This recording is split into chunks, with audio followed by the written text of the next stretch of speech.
I'd now like to address my suspension and disbarment from the practice of law in federal court.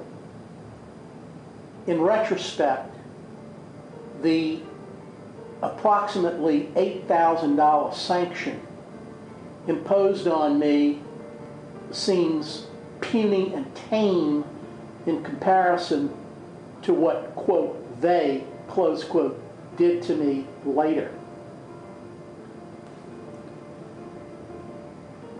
I was stunned when I was suspended from the practice of law for 5 years. And at my age at the time, I think I was 60, that was the equivalent of a death sentence. And then they attached so many conditions to readmission that there was no way before I die I was going to ever get readmitted to the practice of law in the Eastern District of Louisiana. And all of this, I repeat, was preordained. I didn't do anything to deserve being suspended from the practice of law.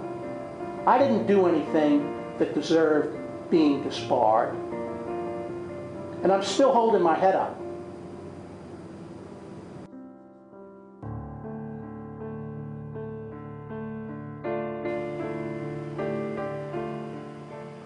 Another travesty of justice, which has been perpetrated against me, came from the same jurist who suspended me from the practice of law for 5 years and then disbarred me and denied my motions to recuse him for bias, prejudice, and misconduct related to my case.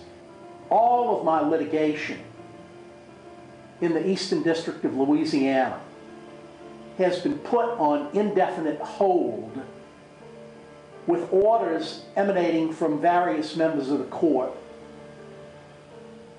essentially saying that my litigation would be administratively closed, meaning that it could not move forward. Another way to express what the court has done to me is they shut me down. They removed my ability to practice law, and they administratively closed every case that I was proceeding against anyone on.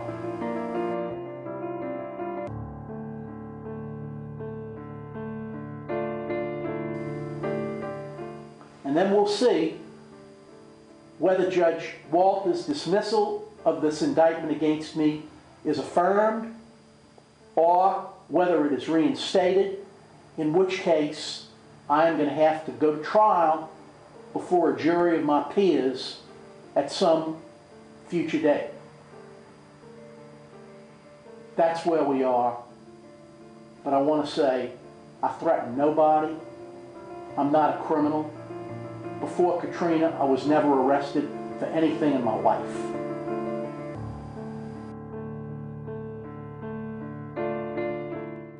This is Ashton O'Dwyer, and I wish to express some concern about a reasonable possibility that agents of the federal government are going to attempt to take me into some sort of custody.